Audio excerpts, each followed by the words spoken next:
Lalu nanti jangan terlalu bertele-tele soal timeline ini Pak. Kita nggak perlu, yang perlu langsung ke inti masalahnya.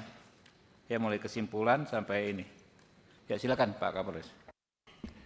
Bismillahirrahmanirrahim. Assalamualaikum warahmatullahi wabarakatuh. Selamat siang, salam sejahtera untuk kita sekalian. Yang terhormat Bapak Ketua Komisi 3 DPR RI, Bapak Dr. Habibur Rahman SHMH selaku pimpinan rapat. Yang kami hormati Bapak-Bapak Dewan sekalian yang hadir dan yang kami hormati peserta rapat sekalian yang berbahagia. Pada kesempatan hari ini akan kami sampaikan terkait dengan langkah-langkah daripada Polres Sukabumi menindaklanjuti adanya tindak pidana kekerasan terhadap anak korban NS. Di mana terkait dengan anak korban NS, kita sudah menerima adanya 3 laporan polisi. Yang pertama yakni laporan polisi LP-B-09 Romawi 2 SPKT Polsek Jambang Kulon, Polres Sukabumi, Polda Jawa Barat tanggal 19 Februari 2026, di mana sebagai pelapor adalah Anwar Satibi. Kemudian sebagai telapor adalah Ibu Tiri atau Saudara Teni Rida. Terhadap perkara tersebut kami terima tanggal 19 Februari, kemudian kita tindak lanjuti dengan maraton melakukan penyelidikan sehingga tanggal 20 sudah kita naikkan sidik dan tanggal 22 kita sudah menetapkan tersangka dan terhadap tersangka sudah kita lakukan penahanan di tanggal 23 Februari 2026. Pak, tersangkanya siapa aja? Pak? Tersangka Ibu Tiri, inisial TR, yaitu Teni Rida. Ayahnya enggak, bukan tersangka Pak? Untuk ayahnya di LP yang tanggal 19 Februari sebagai pelapor, Bapak. Oh, pelapor. Sebagai pelapor LP. Ya walaupun pelapor kan kalau terbukti kan bisa jadi tersangka juga Pak. Siap. Namun dalam perkara ini Bapak, kami juga menindaklanjuti laporan polisi yang kedua, yakni laporan polisi yang dibuat di tahun 2024. Di mana di tahun 2024 itu juga ada laporan polisi, di mana laporan polisi itu sebagai pelapor juga sama, Anwar Satibi, yang dilaporkan Ibu Tiri juga, yakni Teni Rida. Yang pada saat perkara sedang kami lakukan penyelidikan, kemudian ada perdamaian sehingga prosesnya hold, karena kemarin ada pernyataan pencabutan perdamaian tersebut dan juga adanya perbuatan yang berulang sehingga perkara tersebut sudah kami naikkan sidik dan ke depan tentunya kita akan lakukan pembuktian untuk pemenuhan unsur gelar untuk penetapan tersangka. Kemudian terkait dengan Anwar Satibi sebagai telapor, kebetulan kami menangani laporan polisi yang ketiga yang dibuat oleh Saudara Krisnamurti sebagai kuasa hukum orang tua atau ibu kandung, di mana laporan polisi B-106/Romawi 2 2006 SPKT Polres Sukabumi, Polda Jawa Barat yang dibuat pada tanggal 24 Februari. Ya. Walaupun terhadap korban atau pelapor belum kita minta keterangan karena memang masih situasi berduka, namun kita sudah maraton melakukan penyelidikan, melakukan langkah lain untuk mengumpulkan alat bukti, dan kita juga akan segera meningkatkan prosesnya menjadi penyidikan. Kemudian terkait dengan perkara yang sudah kita tangani sekarang yang viral, di mana laporan yang dibuat tanggal 19 Februari, tentunya kita melakukan penyidikan yang betul-betul profesional, tidak under pressing daripada pemberitaan media sosial ataupun intervensi lainnya.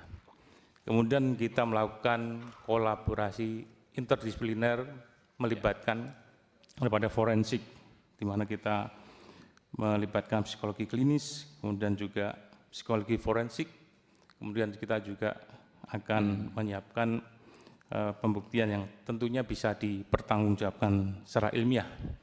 Dari tindakan yang sudah kita lakukan, memang kita sudah melakukan pemeriksaan sebanyak 18 saksi, kemudian 3 ahli, dan kita mendapatkan bukti-bukti surat seperti visum et verbum, yang di situ sudah menggambarkan bagaimana terjadinya luka lebam yang disebabkan oleh trauma panas dan juga trauma benda tumpul. Jadi ada trauma panas dan trauma benda tumpul. Siap. Oke. Dan dalam fakta-fakta peristiwa itu di hari Kamis tanggal 18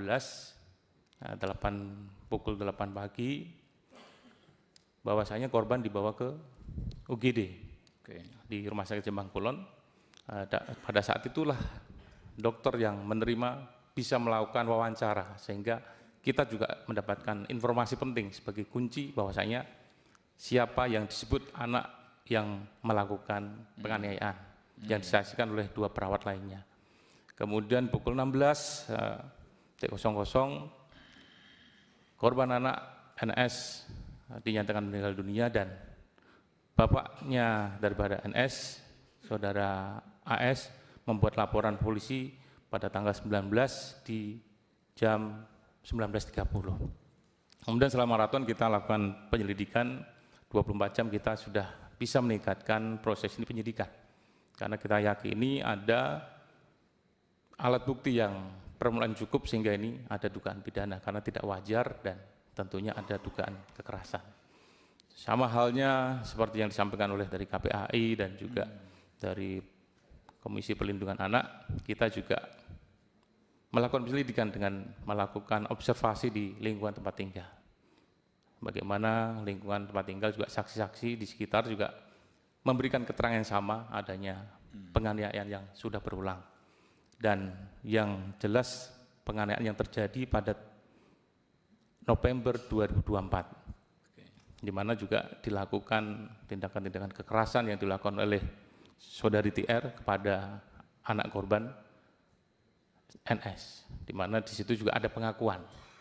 Namun di dalam perkara yang kita tangani sekarang, tersangka TR tidak memberikan pengakuan dan kita tidak mengejar pengakuan tersebut dan kita berupaya melakukan pembuktian yang betul-betul bisa dipertanggungjawabkan secara ilmiah. Kemudian dalam mendukung pembuktian ini kita juga sudah mendapatkan hasil psikologi klinis, kemudian hasil psikologi forensik dan juga analisa dari psikologi dari ASIFOR. Kemudian barang bukti elektronik yang berkembang di media sosial juga kita melakukan pengajian, di mana di tanggal 19 pukul 10 ada salah satu saksi yang melakukan interview terhadap korban anak. Di situ juga menyatakan beberapa pernyataan yang tentunya didengarkan, disaksikan oleh beberapa saksi lainnya yang tentunya sudah kita ambil keterangan dan itu menjadi salah satu bukti yang cukup kuat.